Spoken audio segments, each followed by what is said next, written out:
성가대를 축복하실 줄을 믿습니다. 우리 같이 한번 인사를 나눕니다. 주님의 은혜가 여러분에게, 앞뒤 전후 좌우로 주님의 은혜가 여러분에게. 가만히 저를 한번 주목해 보시기 바랍니다. 저는 로마서 12장을 가만히 묵상하면서 들었던 생각이 뭐냐고 하면, 혹 아실지 모르지만 예술계의 하버드 대학으로 불리는 세인트 마틴 대학의 교수였던 로드 주드킨스의 대체 불가능한 존재가 되라, 뭐 그런 책이 있습니다. 그 책에서 로드 주드킨스는 이렇게 말합니다. 이 땅에서 뭔가를 이룬 사람들의 특징이 뭐냐? 그것은 대체 불가능한 삶을 개척한 사람들이다. 어떤 사람들이라고요? 다른 사람들이 흉내낼 수 없는 대체 불가능한 분야를 개척한 사람들이래요.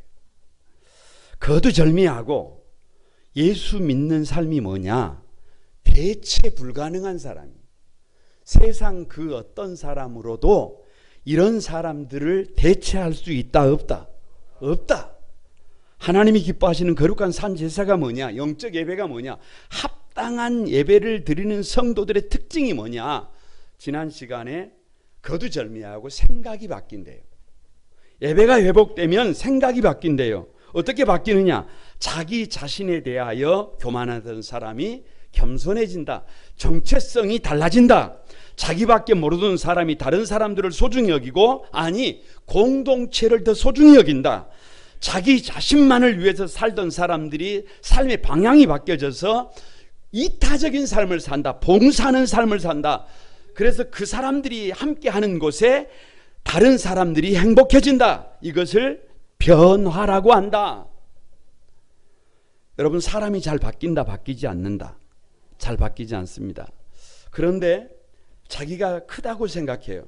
자기밖에 모르고 너무나 이기적으로 살던 사람이에요. 그런데 그 사람이 겸손해진단 말이에요. 그 사람이 다른 사람을 소중히 여긴단 말이에요. 그 사람이 이타적인 삶을 살아요. 여러분, 그럼 이제 되었느냐? 그렇게 겸손하고 그렇게 공동체를 생각하고 그렇게 봉사하는 삶을 살고 있으니까 이제 그것으로 충분하냐? 성경은 뭐라고 말을 하느냐? 아니라는 거예요.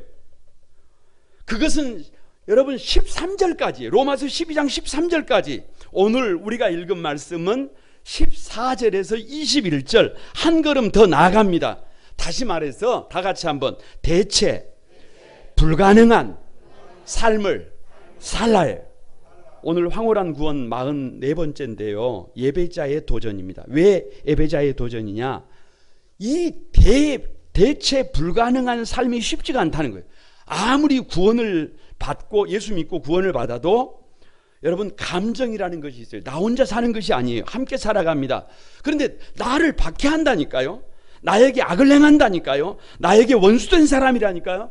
그 사람에게 축복해라? 그 사람에게 화목해라? 아니, 그 사람에게 선으로 악을 이겨라? 이 말은 그냥 간단하게 말하면 다른 사람이 흉내낼 수 없는 대체 불가능한 믿음의 삶을 요청하시는 하나님인 것을 믿습니다. 그래서 오늘 예배자의 도전입니다. 대체 불가능한 삶의 도전이 도대체 뭐냐? 첫 번째가 다 같이 한번 축복하고 축복하라. 14절을 한번 같이 읽어봅니다. 14절 시작. 너희를 박해하는 자를 축복하고 저주하지 말라. 왜 축복하라고 하느냐?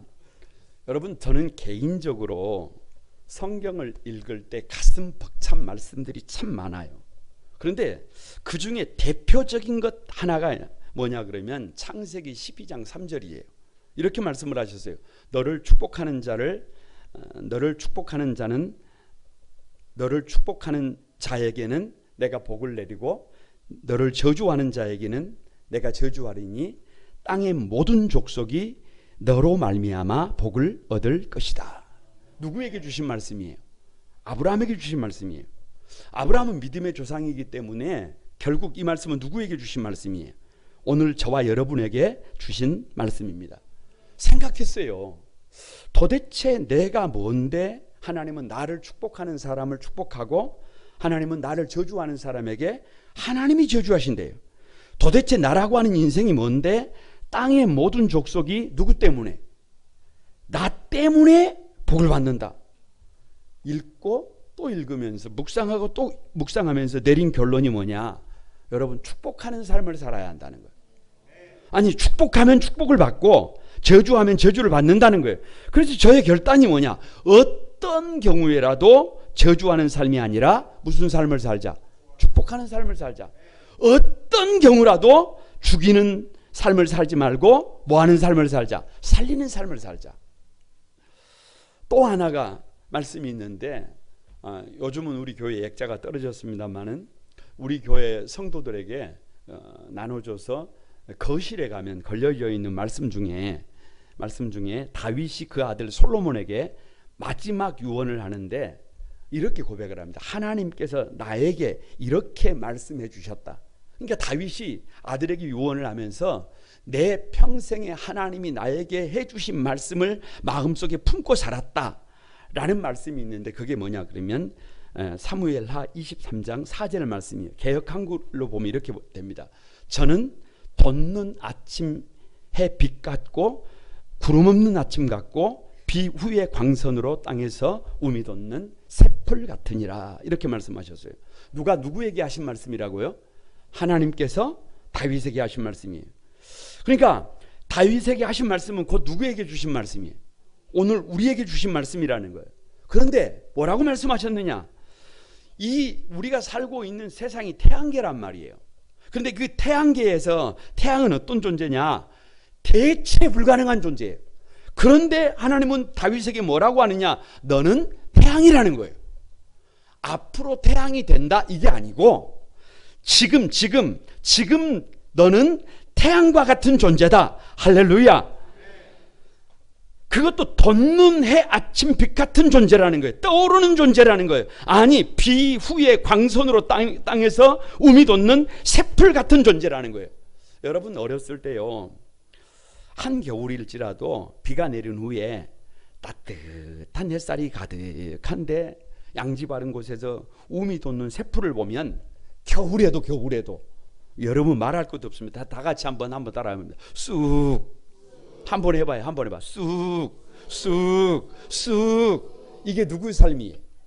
이게 예수 믿는 자들의 삶이에요. 아니, 그럴 수밖에 없다니까요. 아니, 그러니까 대체 불가능한 삶이 된다니까요. 그 삶을 믿습니다. 그런데 문제는 사랑하는 가족들을, 우리 사랑하는 성도들을, 그리고 내가 가슴속에 품고 있는 사랑하는 사람을 그렇게 축복하라고 하면 얼마든지 가능해요. 아니, 주님이 말씀하지 않으셔도 새벽마다 두 손을 들고 하나님, 우리 사랑하는 성도들이 돋는 내 아침 빛 같고 구름 없는 아침 같고 비 내린 후에 땅에서 우미 돋는 새풀 같게 하소서 기도한다니까요. 그게 마음의 소원이라니까요. 그런데 문제는 오늘 그 대상이 누구냐 그러면 14절에 박해하는 자예요. 박해하는 자. 누구를 박해하는 자? 나를 박해하는 자. 17절에 누구냐? 악한 자예요. 악한 자. 누구에게? 나에게 악을 행하는 자. 그래서 19절에 그 사람을 그냥 두 자로 원수라고 했어요. 원수라고. 나를 힘들게 하는 사람이에요. 나를 고통스럽게 하는 사람이에요. 그런데 이 14절에 박해하는 자는 원어적인 의미를 보면 나를 쫓아다니면서 죽이려는 사람이에요. 나를 추격하면서 나를 따라다니면서 나를 죽이려고 하는 사람이에요. 그런 사람을 어떻게 축복해요? 아니, 나를 따라다니면서 죽이려고 하는데, 나를 따라다니면서 저주하는데, 여러분, 우리는 사람이에요. 우리는 사람, 감정을 가진 사람. 그래서 이 말씀을 있는 그대로 받아들이는 것이 쉽다, 어렵다? 어렵다. 인간의 본능은 내가 잘못했을 때 내가 그런 어려움을 당하면 그게 어느 정도 받아들여집니다. 내가 잘못했을 때는. 그런데 내가 잘못하지 않았는데 그런 핍박을 받으면 사람은 원망해요. 사람은 불평합니다. 아니, 저주가 나옵니다. 아무도 없는 데서는 욕도 한다니까요. 그것이 인지상정이라니까요. 한 대를 맞으면 두 대를 갚아주고 싶은 것이 그게 우리의 인간의 마음이라니까. 그것이 정상이에요. 그것이 정상. 그것이 정상. 그런데 오늘 성경은 그런 삶을 살라는 거예요, 살지 말라는 거예요? 살지 말라는 거예요.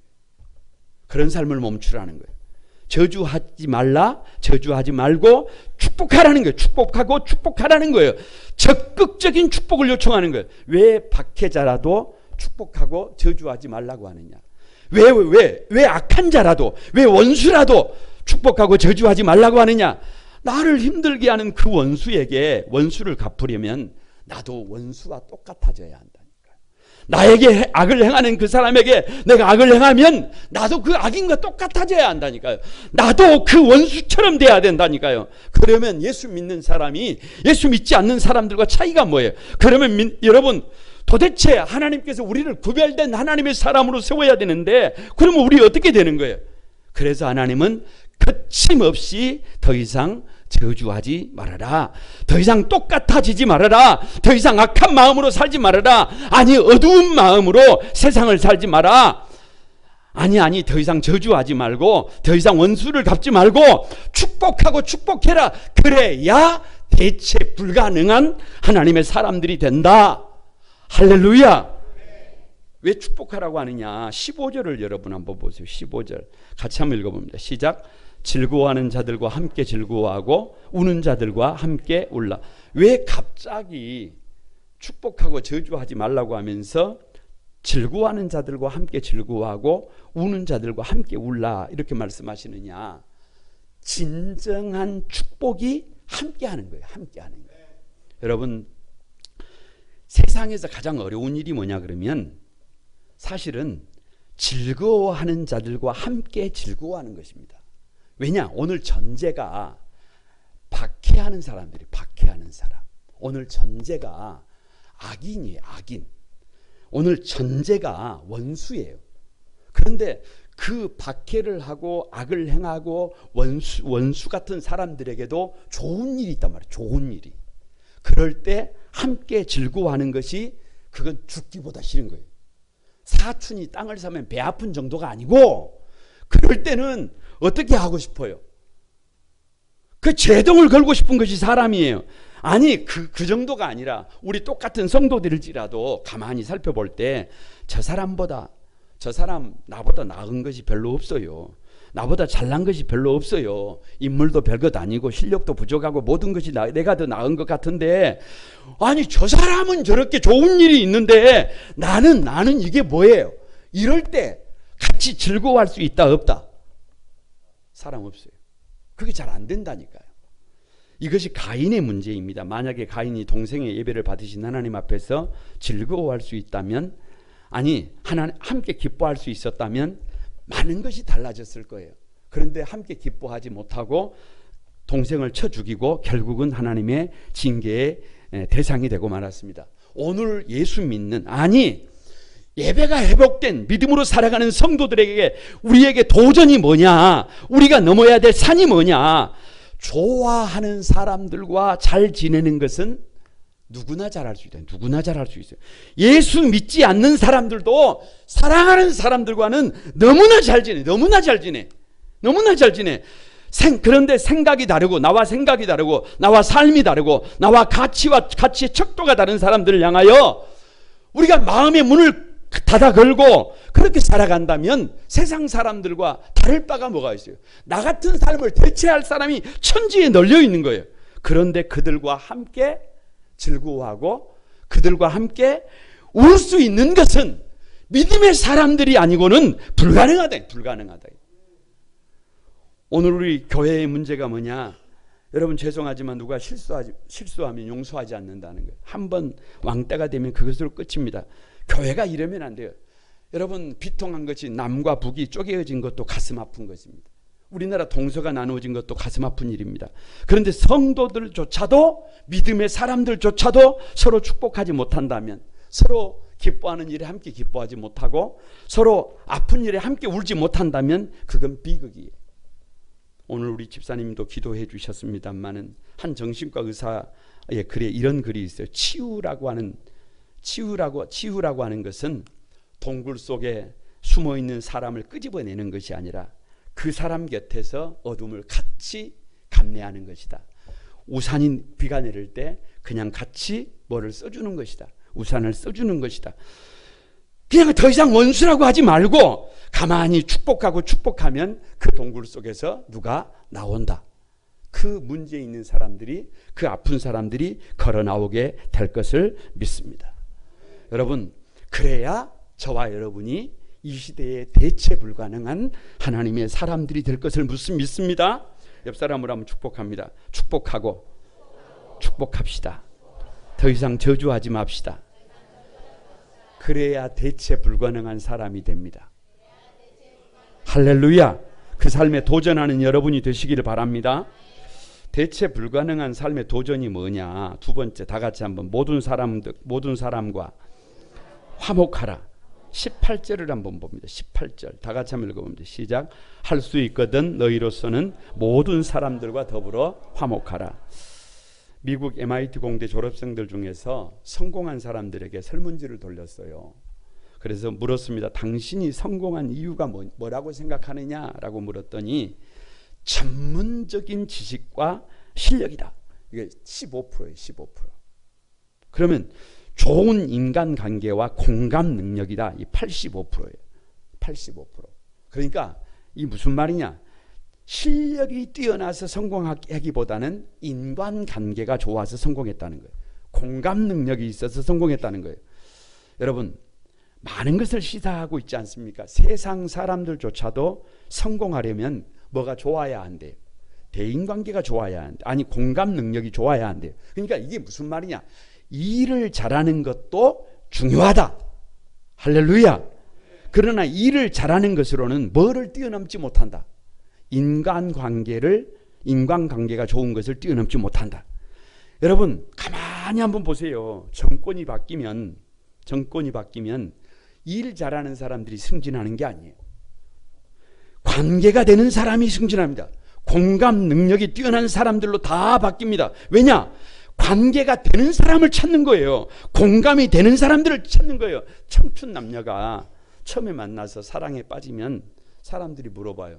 야, 단점이 뭐냐? 그 사람 단점이 뭐냐? 뭐라고 말하느냐? 단점이 없는 것이 단점이다 그래요. 조금 더 시간이 지나고 물어보면 장점이 뭐냐 그러면 눈을 씻고 찾아봐도 장점이 없다 그래요. 무슨 말이냐? 같이 대인관계가 쉽지 않다는 거예요. 그래서 나무와 나무 사이에는 일정한 간격이 있어요. 사람과 사람 사이에도 일정한 간격이 있어야 예의라는 것이 있어요. 그러니까 무슨 말이냐? 대인관계가 그렇게 쉽지 않다는 얘기예요. 그래서 코드 인사라는 얘기가 나오고 요즘 젊은 친구들 사이에서는 여러분 티키타카가 뭔지 알아요? 티키타카? 티키타카가 무슨 말이냐 그러면 마음이 잘 맞으니까 빠르게 대화를 해. 틱톡 뭐 이렇게 그냥 아무 생각 없이 말을 해도 다 맞아. 다 맞아. 예를 들어서 뭐 그 물컵 뚜껑 그러면 뚜껑 그냥 같이 맞는 거예요. 그냥 아무 생각 없이 해도 이게 잘 되는 사람이 티키타카가 된다 그래요. 그래서 18절을 시작하면서 오늘 뭐라고 말씀하셨느냐 그러면 할 수 있거든요. 할 수 있거든요. 여러분, 성경은 이 표현을 즐겨 쓰지 않습니다. 마가복음 9장에서 귀신 들린 아들을 데리고 나온 아버지가 예수님께 나와서 묻습니다. 하실 수 있거든 우리를 불쌍히 여겨서 도와주십시오. 그때 예수님께서 이렇게 말씀하세요. 할 수 있거든이 무슨 말이냐? 믿는 자에게 능치 못할 일이 없다. 여기서 할 수 있거든이 무슨 말이냐? 그런 식으로 말하지 마라. 믿음은 그렇게 하실 수 있으면 할 수 있거든이 그렇게 말하는 것이 아니다. 성경을 보세요. 가라, 해라, 하지 마라 이렇게 말하지 할 수 있거든이 이렇게 말하지 않습니다. 그런데 왜 오늘 여기서 할 수 있거든이 라고 말을 하느냐? 쉽지 않다는 거예요.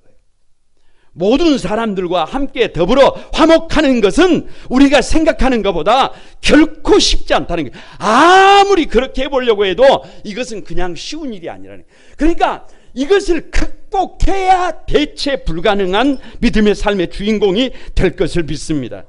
그것을 인정하고 도전하라는 거예요. 왜 모든 사람과 화목하라고 하느냐? 모든 사람과 화목하려면 비결이 있어요. 비결이. 16절입니다. 여러분 한번 보세요. 16절 다 같이 시작. 서로 마음을 같이 하며 높은 데 마음을 두지 말고 도리어 낮은 채 하며 스스로 지혜 있는 채 하지 말라. 여기 높은 데 마음을 두지 말고 도리어 낮은 데 처하며, 다른 말로 하면 그냥 겸손이. 뭐밖에 없다? 겸손밖에 없다. 내가 낮아지는 것밖에 방법이 없다. 내가 낮아지면 모든 사람들과 화목할 수 있다. 내가 낮아지면 그 어떤 사람이라도, 그 사람이 행악자라도 심지어 원수라도 내가 낮아지면 방법이 있다. 여러분, 제가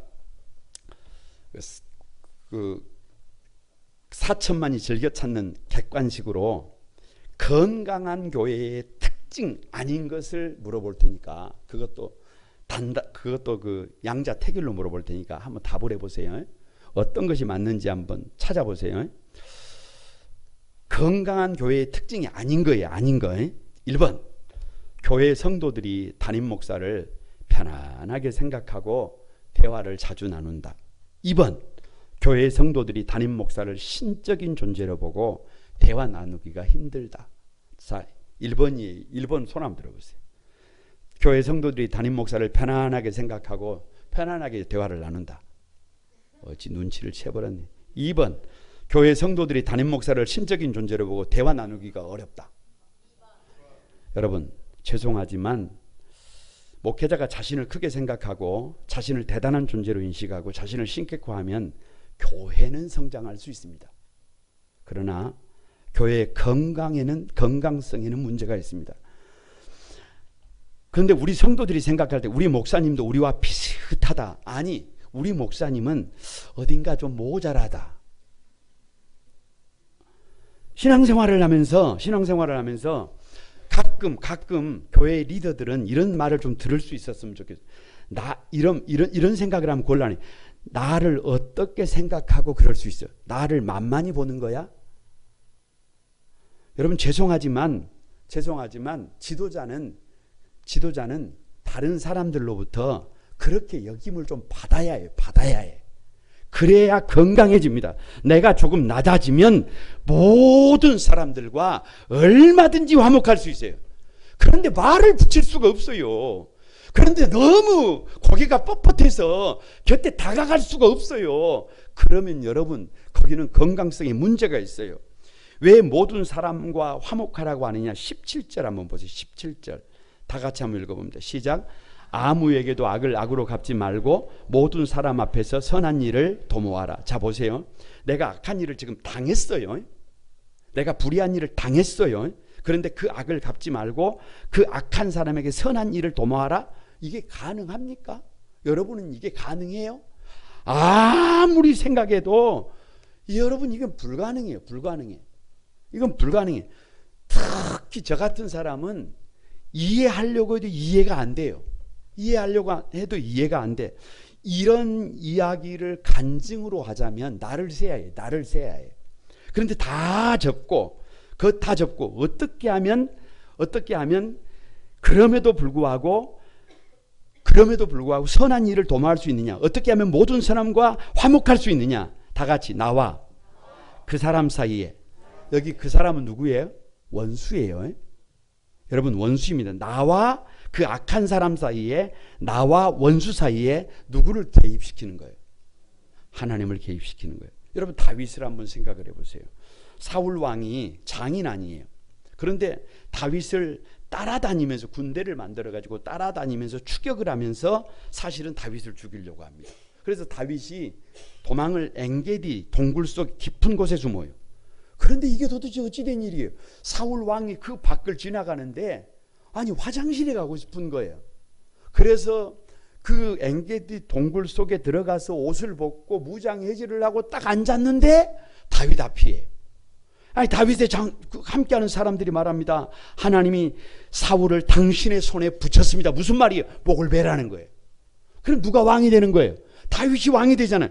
그런데 사무엘상 24장 6절에 보면 다윗이 이렇게 고백합니다. 내가 손을 들어 여호와의 기름 부음 받은 내 주를 치는 것은 여호와께서 금하신 것이다. 그러니까 나와 나를 죽이려는 사울 왕 사이에 누가 들어오니까? 하나님이 들어오니까 오히려 사울을 보내고 그 사울을 먼 곳에서 축복하잖아요. 아니, 사울 왕을 죽이지 않았는데도 시간이 지나니까 누가 왕이 됩니까? 다윗이 왕이 돼요. 다윗 왕의 말년에 압살롬이 반역을 일으켰습니다. 여러분, 아들과 싸울 수 없는 다윗이 벗은발로 따르는 사람들과 함께 도망을 쳤어요. 비참한 일입니다. 그런데 바후림에 가니까 시므이라고 하는 족장이 나와서 돌을 던지면서 뭐라고 하느냐, 피 흘린 자여 비루한 자여 가거라 가거라, 저주하는 거예요. 저주하는 거예요. 그러니까 그것을 본 다윗의 장수들이, 죄송합니다, 저 먹 같은, 저 개 같은 놈이 왕을 저주합니다. 가서 목을 베겠습니다. 그때 다윗의 고백이 뭐냐? 사무엘하 16장 10절에 보면 저가 저주하는 것은 여호와께서 다윗을, 나를 저주하라 하십니다. 내가 어찌 그렇게 하겠느냐? 그러니까 나와 시므이 사이에 누구를 모셔드리는 거예요? 하나님을 모셔드리는 거예요. 그러니까 제가 지금 저주를 하고 있지만 저 저주는 하나님이 누구를 시켜서, 시므이를 시켜서 누구를 저주하는 것이다. 그러니까 시므이를 미워하는 것이 아니라 그 저주를, 그 욕을 누가 듣는 거예요. 이게 다윗의 영성이에요. 이것이 다윗이 모든 사람들과 화목할 수 있었던 비결이고, 다윗의 족보에서 예수님이 날 수 있었던 비결입니다. 다윗이 전무후무한, 대체 불가능한 하나님의 사람이 될 수 있었던 비결임을 믿습니다. 모든 사람과 화목할 수 있는 비결이 뭐라고요? 겸손밖에 없어요.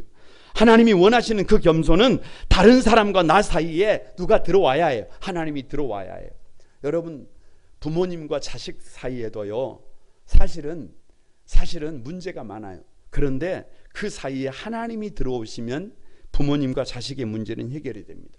부부 사이에도 마찬가지예요. 부부 사이에도 문제가 많아요. 그러나 그 사이에 누가 들어오시면, 하나님이 들어오시면, 하나님의 시각으로 배우자를 보면 달라집니다. 성도들도 마찬가지예요. 여러분, 건강한 성도들이 되려면 우리 사이에 누가 들어와야 해요? 주님이 들어와야 해요. 그래서 누구 눈이 아니라, 우리 눈이 아니라 주님의 눈으로 서로를 보면 여러분, 모든 사람과 더불어 화목하게 될 것을 믿습니다. 그런데 이것은 쉬운 일이 아니에요. 이것은 쉬운 일이에요. 하나님이 요청하는 삶을 살려면, 모든 사람과 화목하려면 나부터 겸손해져야 되고, 매 순간 나와 그 사람 사이에 누가, 우리 하나님이 함께 하셔야 해요. 그래서 예배자의 도전이에요. 옆 사람을 한번 축복합니다. 모든 사람과 화목합시다. 겸손하게 하나님을 모시면 화목할 수 있습니다. 그래야 대체 불가능한 믿음의 사람이 됩니다. 그것이 예배자의 도전임을 믿습니다. 마지막으로 다 같이 한번, 악에게 지지 말고 선으로 악을 이기라. 21절입니다. 다 같이 한번 읽어봅니다. 시작. 악에게 지지 말고 선으로 악을 이기라. 참, 이런 말씀을 드리는 것이 목회자로 부담이 있습니다. 양해를 하고 들어주시기 바랍니다. 10월 7일 이슬람 무장 세력 하마스가 이스라엘을 기습 공격했습니다.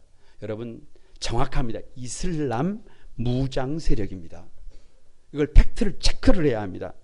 이번 공격은 하마스가 이스라엘 향하여 로켓포를 발사했는데 20분 만에 민간인 지역입니다. 군사 시설이 아닙니다. 민간인 지역에 5,000발을 발사했습니다.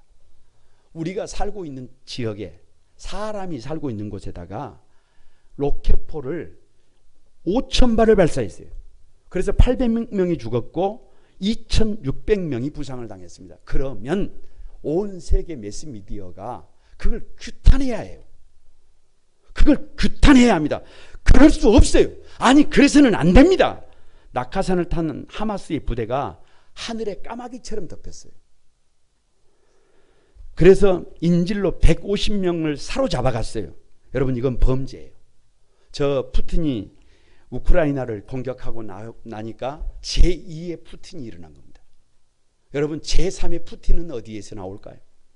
제4의 푸틴은 어디에서 나올까요? 이것은 여러분, 그 뒤에가 문제가 아니고 이것 자체를 규탄해야 해요. 이러면 안 됩니다. 그리고 난 뒤에 이스라엘이 보복 공격이라고 그렇게 얘기를 합니다.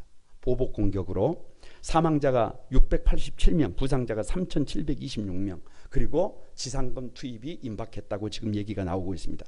그런데 여기서 놓쳐서는 안 돼요. 특히 예수 믿는 사람들은 여러분 생각을 좀 해봐야 해요. 방송 작가 중에, 목사님이 말하는 게 아닙니다. 방송 작가 중에 평신도로는 보기 드물게 이스라엘 전문 기자가 있어요. 그래서 이스라엘 땅에를 80번 이상을 취재에 방문하면서 이스라엘 전문 기자가 있는데 김종철 감독이라고 있어요. 그분이 강의를 합니다. 하마스의 실체를 소개하는데 경악합니다. 경악합니다. 왜냐? 한번 들어보세요. 하마스가 로켓포를 발사하는데 어디에서 쏠까요? 군시설에서 쏠까요? 아니면 사막에서 쏠까요? 아니면 산 정상에서 쏠까요? 아닙니다. 가정집 옥상에서 쏩니다. 병원 옥상에서 쏩니다. 학교 운동장에서 쏩니다. 왜요? 이스라엘이 보복 공격하지 못하도록. 아니, 그 정도가 아니라 그 로켓포 옆에다가 아이들을 결박해 놓습니다. 그럼 어떻게 해야 해요? 그럼 어떻게 됩니까? 여러분, 그래가지고 보복 공격이 있고 난 다음에 그 아이들이 피를 흘리고 있으면 기자들이 달려옵니다. 그래서 매스미디어 농간이라는 말이 나옵니다. 여러분은 이런 말 아세요? 노크 프로젝트라는 말을 아세요? 이게 무슨 말이냐 그러면 이스라엘군이 팔레스타인을 공격할 때는 사전에 통보를 합니다. 그 집 아파트, 그 집 옥상에서, 그 병원 옥상에서, 그 학교에서 뭐가 날아왔다. 미사일이 날아왔다. 우리가 거기에 미사일을 쏜다. 그러니까 20분 뒤에 쏠 테니까 거기서 피해라. 그래서 피하려고 하면 죄송하지만 밖에 하마스 요원들이 지키고 있습니다. 이게 현실이에요. 이게 현실. 여러분, 무슨 말이냐 그러면 이 하마스 자체가 그 많은 민간인 피해자들을 화면에 띄우면서 어찌 보면 코스프레이를 하고 있는 겁니다. 참 안타까운 일이에요. 무슨 말이냐? 선으로 악을 이기는 것은 결코 쉬운 일이 아니에요. 악한 사람과 선한 사람이 싸우면 선한 사람이 악한 사람을 이기는 것이 쉽지가 않다. 쉽지가 않습니다. 쉽지가 않아요. 왜요? 악한 사람은 수단과 방법을 가리지 않습니다. 아이들과 여자들이 죽어도 상관을 하지 않습니다. 그런데 믿음의 사람들은 어떤 환경 속에서도 룰을 지켜야 합니다. 생명을 소중히 여겨야 합니다. 하나님의 말씀이 기준점이 돼야 합니다. 사랑의 원자탄 손양원 목사님을 기억하십니까? 두 아들 동인이와 동신이가 죽었어요. 살해를 당했어요. 그런데 그 살해를 당한 아이가 교도소에 갔어요. 그런데 그 석방운동을 누가 합니까? 손양원 목사님이 합니다. 그래서 석방이 됐습니다. 그런데 문제는 그 아들을 그 살인범을 자기 양아들로 받아들여요. 여러분, 손양원 목사님은 그런다고 쳐요. 그러면 그 딸들인 손동희 권사의 간증을 들어보세요. 오빠들은 죽어서 없어져 버렸어요. 그런데 그 오빠를 때려 죽인 원수를 오빠라고 불러야 해요. 그게 가능합니까? 그런데 아버지에게 따집니다. 그런데 아버지는 그 손동희 권사와 그 자녀들을 놓고 이것이 하나님의 명령이라는 거예요. 이것이 하나님의 말씀이라는 거예요. 이것이 선으로 악을 이기는 사람입니다. 이것이 대체 불가능한 삶입니다. 이것이 예수 믿는 사람들의 삶입니다. 마태복음 18장을 읽어보면 베드로가 예수님께 묻습니다. 형제가 내게 죄를 범하면 몇 번이나 용서를 해줘야 합니까? 7번까지입니까? 이렇게 묻습니다. 베드로는 혈기가 방자한 사람입니다. 그러니까 동일한 사건을 놓고 한 7번 정도 용서해주면 주님 되지요. 거기까지만 하면 되지요. 이런 말이에요. 그때 주님께서 뭐라고 말씀하시느냐? 7번을 70번까지라도 해라. 여러분, 이게 쉬워요? 이거 쉬워요? 말씀대로 사는 것이 쉽습니까? 그런데도 불구하고 왜 대체 불가능한 삶이냐? 왜 그것이 우리의 도전이 돼야 되느냐? 그래야 이 땅에 하나님의 나라가 세워집니다. 그래야 예배자다운 예배자가 됩니다. 대체 불가능한 인생이 됩니다. 그 주인공이 여러분이 되시길 바랍니다. 왜 악에게 지지 말고 선으로 악을 이기라고 하느냐? 19절을 한번 보세요. 19절 같이 한번 읽어봅니다. 시작. 내 사랑하는 자들아 너희가 친히 원수를 갚지 말고 하나님의 진노하심에 맡기라. 기록되었을 때 원수 갚는 것이 내게 있으니 내가 갚으리라 주께서 말씀하시느니라. 그러니까 원수를 갚는 것은 누구의 몫이고 하나님의 몫이고 우리가 할 일은 선으로 악을 이기는 거예요. 아니 요한계시록을 새벽에 보는데요, 참 그래도 눈물나게 감격스러운 게 뭐냐 그러면 하나님의 구원 계획서가 안과 밖에 빼곡하게 써져 있다는 거예요. 생명책이 있고 사랑하는 성도들이 땀을 흘리란 기념책이 있고 그리고 행위책이 있어서 이미 그것이 완성본이 있다는 거예요. 주님의 손에 들려 있다는 거예요. 그러면 누가 구원받을 사람인지 누가 심판의 대상인지 사실 우리는 아무도 모릅니다.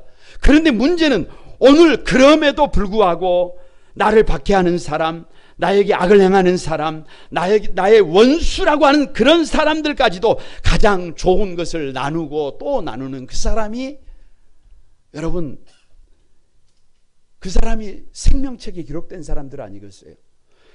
그래서 대체 불가능한 삶입니다. 20절을 한번 보세요. 20절 다 같이 한번 읽어봅니다. 시작. 내 원수가 줄이거든 먹이고 목마르거든 마시게 하라. 그리함으로 네가 숯불을 그 머리에 쌓아 놓으리라. 용서 정도가 아니라 적극적으로 도와주라는 거예요. 여러분, 사람들은 자기를 좀 압니다. 자기가 잘못된 짓을 하면 자기가 행악자인 것을 자기도 알아요. 악인인 것을 알아요. 원수인 것을 알아요.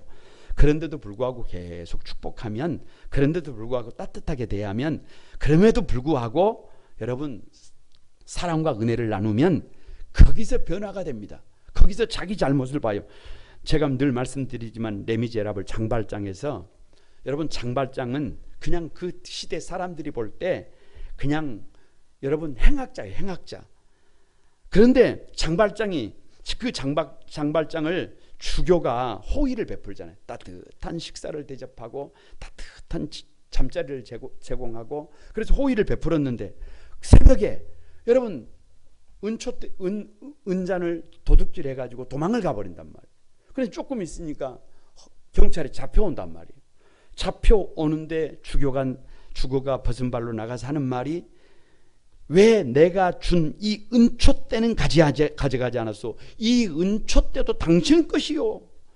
여러분 거기서 장발장이 새로운 삶을 살아요. 성자의 삶을 삽니다.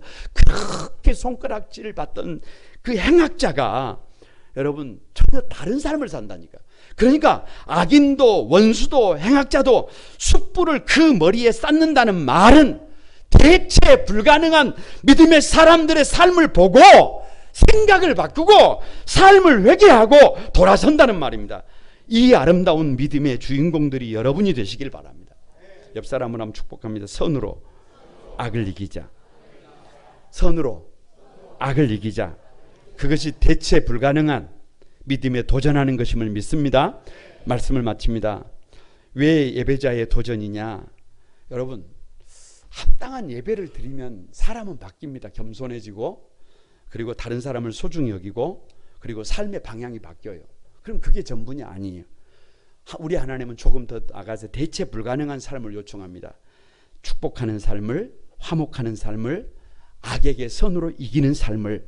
그래서 세상 그 누구와도 바꿀 수 없는 대체 불가능한 믿음의 주인공들이 여러분이 되기를 주님이 요청하시는 줄로 믿습니다. 그 주인공이 여러분이 되시기를 바랍니다. 우리 찬양하면서 기도하겠습니다.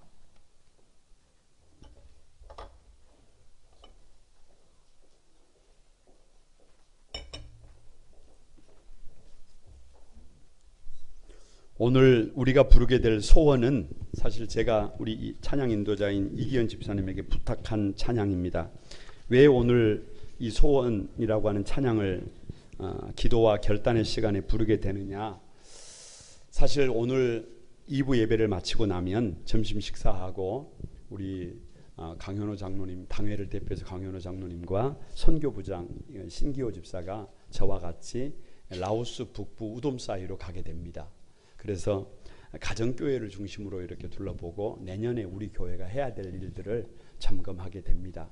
그 길을 떠나면서 마음의 자세입니다. 저 저 높이 솟은 산이 되기보다는 여기 오름직한 동산이 되기를, 내 가는 길만 비추기보다는 누군가의 길을 비춰주는, 그래서 여러분 같이 위해서 기도하는 마음으로 같이 해주시기 바랍니다.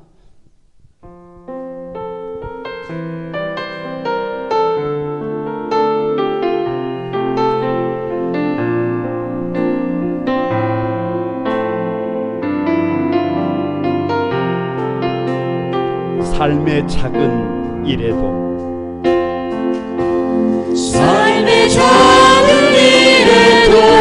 그 마음을 알기 원하네. 그 좁은 길로 가기 원해. 나의 작음을 알고 그분의 크심을 알면 소망 그 깊은 길로 가기 원하네. 다시 한번 오른손을 들고 삶의 작은 일에도 작은 일에도 그 마음을 알기 원하네. 그 좁은 길로 가기 원해. 나의 작음을 알고 그분의 크심을 알면 소망 그 깊은 길로 가기 원하네. 여러분 우리 두 손 들고 한번 저 높은 산이 높이 솟은 산이 되기보다 여기 오름직한 동산이 되기. 내 가는 길만 비추기보다는 누군가의 길을 비춰준다면 다 같이 여러분 내가 노래하듯이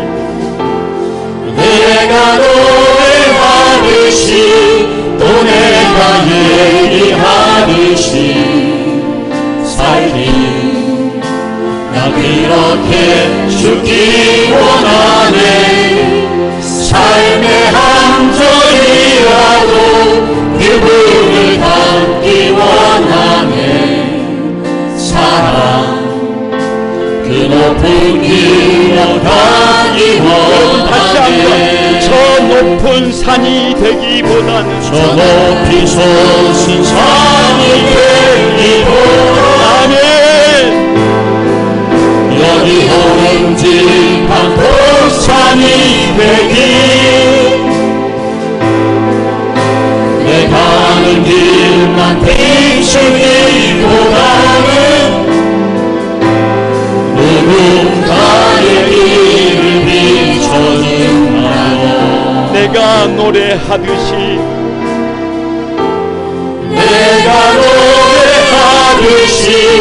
또 내가 얘기하듯이 살기 나 그렇게 죽기 원하네.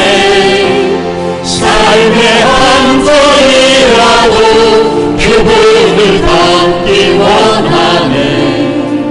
사랑 좁은 길로 그 가기 높은 길로 가기 원하네. 깊은 길로 가기 원하네.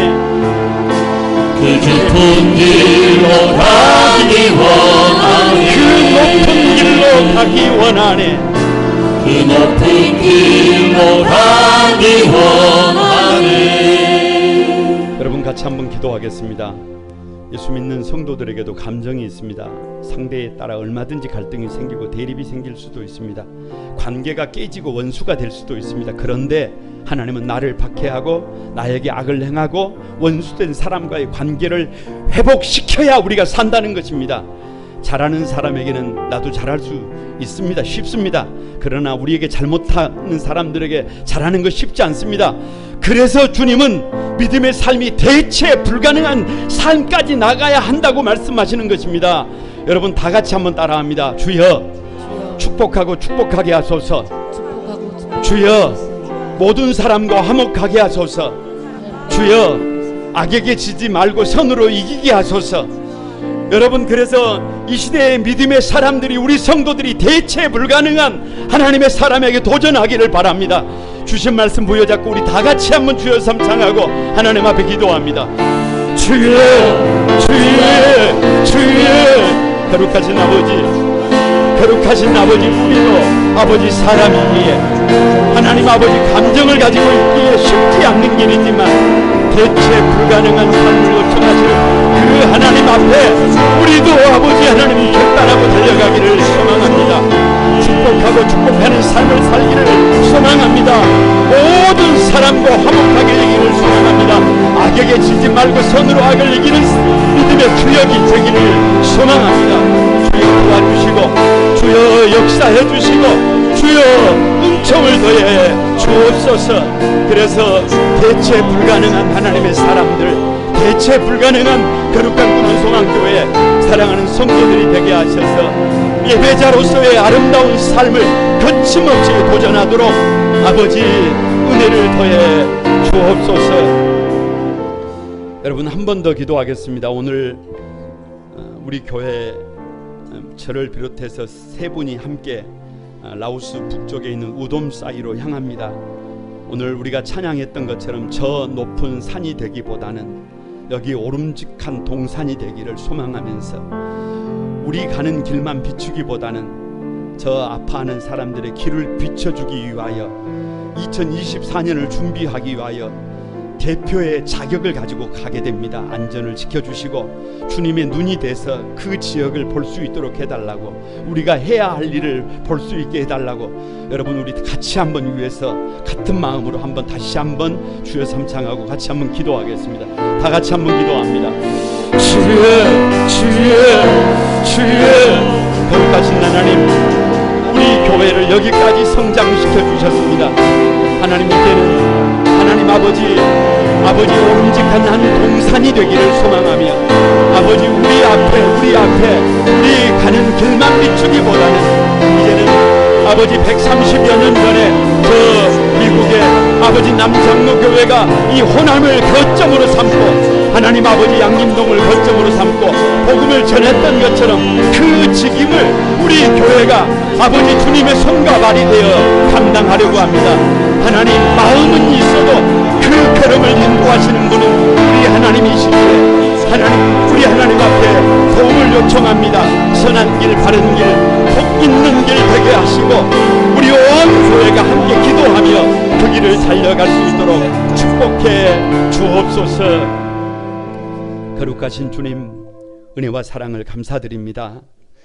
우리 한소망을 사랑하는 온 성도들, 우리 거룩한 구만소망교회가 이 시대에 대체 불가능한 하나님의 사람들이 되도록 도와 주옵소서. 우리가 걷는 그 길이 대단한 길은 아닐지라도 누구든지 믿음으로 살기만 하면 오름직한 동산이 되기를 소망합니다. 선하게 바르게 복되게 우리 성도들을 축복해 주시고 인도해 주옵소서. 예수님의 이름으로 기도드리옵나이다. 아멘. 찬송가 302장